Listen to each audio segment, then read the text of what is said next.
What's up, everybody? It is Izzy. Today was an off day for me, but we did a Q&A anyway. So, without further ado, let's get to the first question of the day.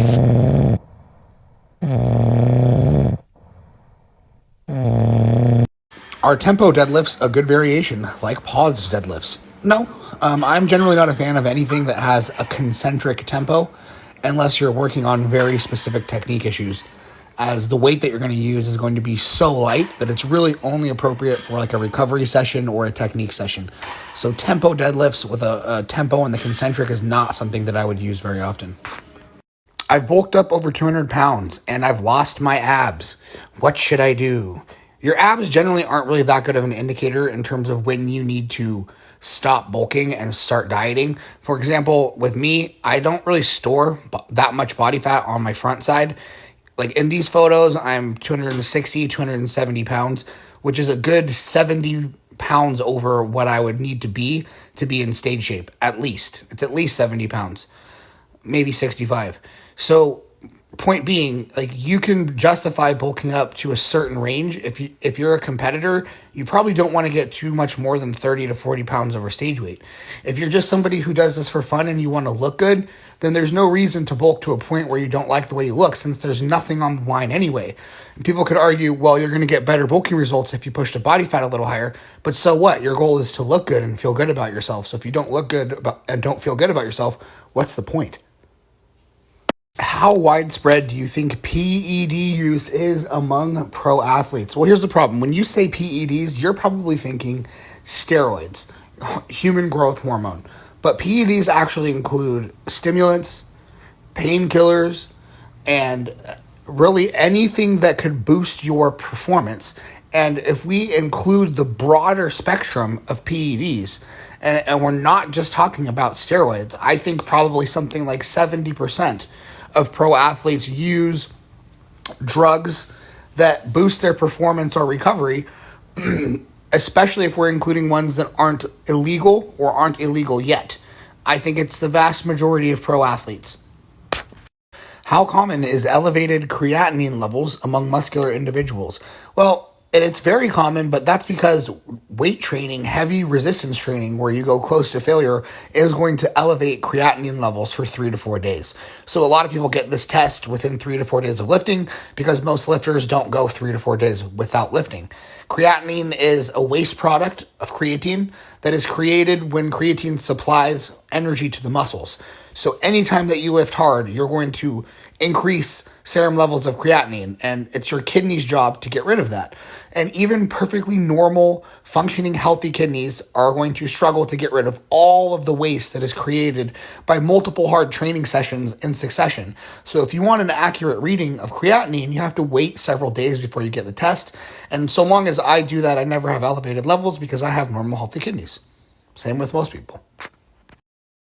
Is it worth lifting with chronic insomnia? I only get 4 hours of sleep and I'm dealing with a myriad of injuries. Well, man, this is a personal value question, right? I can't really tell you what's going to be worth it to you. I will tell you that I know people that got cancer and kept lifting through it.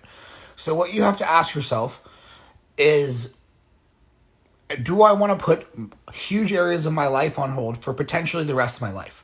Because you don't know that you're ever going to have a time period where you no longer have your chronic insomnia. You don't know that it's ever going to get fixed. And I don't say that to be like a Debbie Downer. I just say it in the spirit of maybe this is something that you're going to have to deal with forever. And if it is true for you that the injuries are simply not worth it, then that's totally justified. But if you're doing this in the spirit of kind of like, well, maybe I'll restart once my insomnia goes away, you might have to ask yourself if that's ever going to happen. So just something to think about, but again, totally a personal value judgment. Do you think specific methodology matters more, or is it more about perfecting the methodology that you choose, e.g., high volume training or failure training?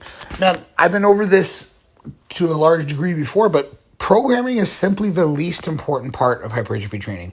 I know that the vast majority of people that follow me like the nerdy side of lifting. They like the nitty gritty details. But if we're just being honest, that shit does not matter when we're talking about people with 0.0001% genetics and a boatload of drugs on top of it who can dedicate their whole life to bodybuilding, have no other job, are perfect on their nutrition every single day, that is just the least important factor.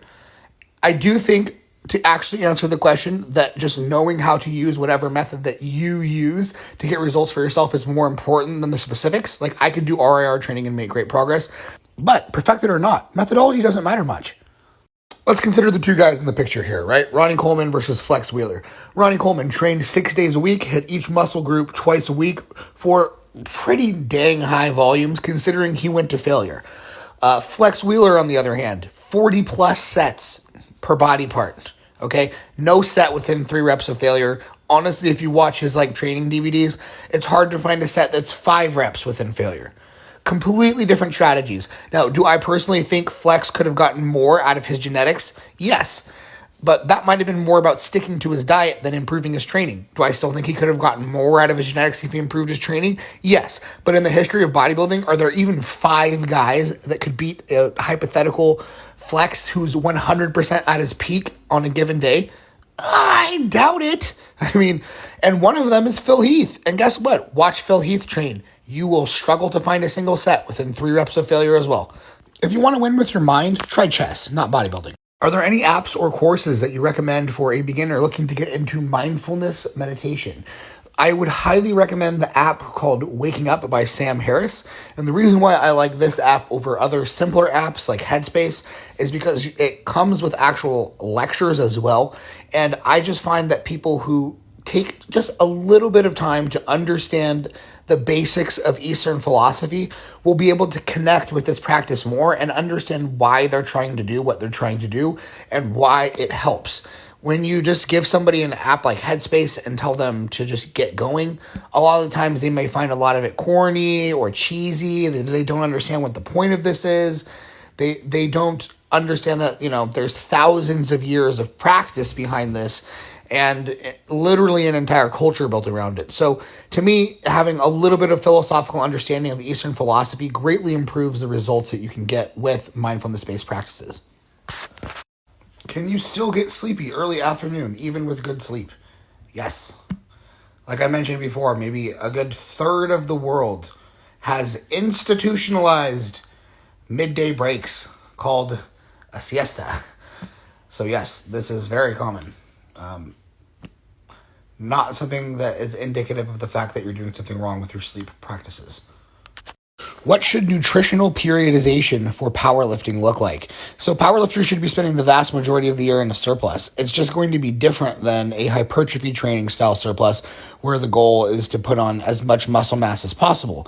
Powerlifters can still use aggressive surpluses like that in an off-season setting, or if it's a raw beginner who's super far away from their maximum muscular genetic potential. But for the rest of the year, they're almost going to want to use more of that silly main gaining style of nutritional periodization where, you look up and at the end of a month, you've gained a pound, maybe 2. And that's because the vast majority of your training you're going to want it to be around the same body weight so that your leverages aren't affected in a negative way and so that you don't get far enough away from your weight class that you can't make it with a water cut. And then at certain points of the year, powerlifters will need to employ strategic, aggressive mini cuts to ensure they stay within water cutting distance. But most of the year, a slight surplus. What tools are worth purchasing to monitor sleep quality? Well, because you specifically said sleep quality, my answer is going to be none. None of them are. I have the Oura Ring, which is one of the quote-unquote best and most expensive measuring devices on the market at the moment, fitness trackers. And as you can see on the left here, this is the original formula that it uses to calculate your sleep quality. And on the right, they're rolling out a new beta test formula that apparently uses different factors. And as you can see, it comes up with a completely different conclusion than the other formula. On the left, the original formula, I'm getting tons of REM sleep and not enough deep sleep. And then on the right, I'm getting an adequate amount of deep sleep, a good amount of deep sleep, and not nearly enough REM, which undermines confidence in both formulas since they're literally giving me opposite indicators in terms of quality. If you want to measure when you're consistently falling asleep and for how long, fitness tracker devices are totally worth it. For quality, you're going to need a lab for that.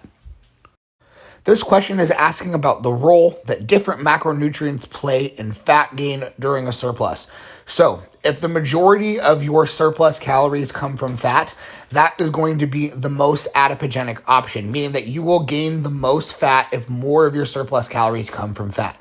Okay, second will be carbs. You will gain less fat if the surplus is from carbs, and the very least will be protein. In fact, in some studies where they overfeed protein by a significant amount, there is no detectable fat gain. And the very likely reason behind all of this is that carbs and proteins are simply more difficult to turn into energy forms that can be stored as fat. It's a more metabolically expensive process, and thus it creates a higher thermic effect, meaning you literally give off heat trying to convert protein into fat. So if most of your surplus calories come from protein, least fat, carbs second, fat last. Why did you lose your facial aesthetics? Consequence of gear or just gaining weight? Well, bro, I'm sorry that I'm not handsome enough for you to want to get by me anymore. But bad news, I've been straight the whole time, so you never had a chance. I'm just kidding, man. But it's probably some combination of aging, weight gain, and gear. I didn't have like hardcore wrinkles before using gear, which I attribute to CPAP, but the rest of it's probably just mostly weight gain and just getting older. People don't look as good when they get older. But like bottom here is me bulked enhanced, bottom left me bulked natty, and at the top is me in my like early 20s, and top right is last year in May, so about a year ago. The top row there, I'm probably 10% body fat or less in both pictures, and in the bottom there, I don't know, 18 to 22%, somewhere in that range. So yeah, just a combination of weight gain, aging, maybe the gear somewhat as well. Any experience with or recommendations for berberine as a supplement to help manage blood sugar? So yes, I have a great deal of experience with berberine, and it does work. It can drop your fasted blood sugar a good 5 to 10 points. However, because I know who's asking this question, if you're not an enhanced lifter using HGH and you are having trouble managing your blood sugars, you are at risk for type 2 diabetes. And the best thing for you to do is to lose 20, 30, 40 pounds of body fat immediately. It's going to have a much bigger impact than anything you can do with berberine supplementation. Kobe or Bron? So Kobe Bryant is my favorite athlete of all time, period. But that has a lot to do with his personality, his attitude towards winning, and really his incomparable work ethic. But if we're talking about basketball ability and who's had the better career, LeBron James is the better basketball player. As much as it pains me to say that, like, to deny that is to basically just admit that you don't understand math. You don't understand advanced stats, so you just throw them out the window and you just say, the eye test. Well, the eye test still picks LeBron for me. LeBron's the better basketball player. Who would I rather watch play a game? Kobe. Who would I rather listen to talk about anything, to talk about motivation, to talk about work ethic, to talk about how to win? Kobe. Is LeBron even in my top 10 favorite athletes? No. Is he still better than Kobe? Yes, and it's a pretty easy argument at this point. Do you know anyone that takes Viagra as a pre-workout for a better pump, lift, and root? Yeah, I've asked this before in the Q&A, and like half of the fucking Q&A has used Viagra or cialis as a pre-workout. So we'll put up the poll again, and we'll see what people are doing. What about the eye problems that come along with ED drugs? Are they blown out of water? Well, first of all, cialis in 5 milligram formulations is approved for daily use by the FDA. Now, that's not to say there isn't side effects. It's just to say that it's really not that dangerous in the grand scheme of things. All that said, forget about the side effects of Viagra and cialis. What about the effects, okay, for muscle building and strength, of which there are none? It just gives you a better pump. Some people don't even get that. It makes you look veinier while you're in the gym. It's literally entirely cosmetic. You're spending money and potentially getting side effects like headaches, blurry spots, lower back pumps, all so you can have a sick pump in the gym mirror. It does nothing for muscle growth. Have fun. I'm waking up after 6 hours of sleep, plus having trouble falling asleep. The only big change in my life is I have stress from a big exam that's coming up, and I'm staying up till just before bed studying for it. Well, if you're unwilling to change your study habits and at least give your brain an hour or two to calm down and unwind before you try to go to bed. The only thing I can tell you is that this will resolve itself after the exam. Before that, the only non-habit forming sleep aids that actually do anything, in my experience, are THC. I prefer an edible format. It tends to make me sleepier. Now, of course, this will have a negative impact on sleep quality, but it should help you fall asleep quickly. 2, you can look at antihistamines such as Benadryl and the active ingredient in NyQuil, which I always mispronounce, but I think it's doxylamine succinate or something like that. Those all work pretty well, but that's all I got for you. What is the best way to measure body fat percentage? Well, do you own a mirror? Go look in the mirror. It'll tell you really easily whether or not you're fat. In all seriousness, you don't need to know your exact body fat percentage for really any reason. If you're a powerlifter, you just need to stay within water cutting distance of your weight class. If you are a competitive, you actually compete. You don't just like pretend that you compete and then you want to do stuff that competitors do even though you don't compete, then you're looking at something like 20% over your stage weight, which, obviously looks very different for a 120-pound female than it does for a 250-pound male. If you're dead set on measuring body fat, the best way to do it is with calipers. And instead of trying to get a body fat percentage, just keep track of the sum total of your skin caliper site measurements. So instead of, like plugging 8 millimeters at my hip into a calculator, just keep track of 8. And as that number goes up over time, you can see how much fat you've gained. Is there a limit to the number of stimulative sets per muscle in a session if you stay greater than 30% of estimated 1 rep max? Yes, there is definitely such a thing as too much volume to the point where you actually start getting negative results from each additional set, where the amount of damage you're creating takes long enough to repair that you have less recovery resources available to build new muscle. We can only estimate where those numbers are, and it's probably not the same for every single person, nor is it going to be the same for every single muscle. However, best estimates at this point are somewhere in the 8 to 12 sets region. 10 is a pretty reasonable guess for most muscle groups, but you can kind of check this yourself in a ghetto sort of way by the fact that if you are starting to lose your pump, even though you're continuing to do more sets, if you feel yourself sort of losing focus, losing neural drive, you've probably crossed that line in terms of doing too much for that muscle group. What happens to overweight/obese people if they do steroids, assuming they begin training? As opposed to what? Like as opposed to skinny people? What do you mean? Why would that have anything to do with the physiological effect of steroids? So anybody that starts taking steroids, especially in this instance that you're talking about where they are new to steroids and new to training, they are going to gain muscle mass at an incredible pace, at a super physiological rate. Maybe what you're asking is, do obese people lose a lot of fat from steroids? And the reality of that situation is that androgens only have a mild effect on fat loss. It's not this crazy recomposition that most people imagine that it's going to be. And there are plenty of very fat people in all types of sports, including strength sports, who do use lots of steroids, and it does not make them leaner. So they'll just gain a lot of muscle like everyone else. In a cable setup where there is very little or no tension in a part of the range of motion, should we skip it or do it anyways? So to me, this is sort of just like a rehash of the lengthened partials argument. I don't think you should skip parts of the range of motion just because you think they're not as hypertrophic. I think that will lead to differences in regional hypertrophy. So even though we know, for example, that the lengthened part of the range of motion is, on average, more hypertrophic than the short, it's not, to me, a good argument to skip the short.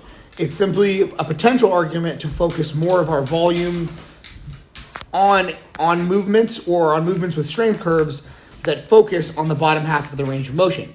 But if you start going to the point where you're neglecting the top half of the range of motion entirely, I think that's where you're going to get differences in regional hypertrophy. So the best of both worlds is to either use exercises with an adjustable strength curve or use multiple exercises combined together, like hack squat and leg extension, to get all of it. Is there any merit to doing conventional deadlifts as a bodybuilder? No, absolutely none. I don't know a single person that would waste their time doing conventional deadlifts that focuses on hypertrophy training. Now, in all seriousness, man, deadlifts offer a lot of stimulus, but the argument against the inclusion of a conventional deadlift in most hypertrophy training programming is that it has a very high fatigue cost. And in particular, it has a very high axial fatigue cost. So if you're doing a lot of deadlifting, it's hard to fit in a lot of barbell squats. It's hard to fit in barbell rows. It's hard to fit in barbell overhead press because you're using most of your lower back recovery on the conventional deadlifts. So people argue that you could get a better hamstring and glute stimulus with less lower back fatigue from RDLs. And if you want to work erectors, you can get a better or similar erector stimulus with less weight from doing something like a stiff leg deadlift. And these are legit arguments and they're totally fine. But a lot of people don't even have a fatigue problem with deadlifts anyway because they're not strong enough yet. So there's definitely a time and a place for deadlifts, and I'll still do them at some points. All right, everybody, you know the drill. This is the end of the video, so enjoy a funny dog picture. And as always, my friends, if you like the video, like the video. Comments and questions below. I answer all of them. And subscribe if you haven't already. Have a good day.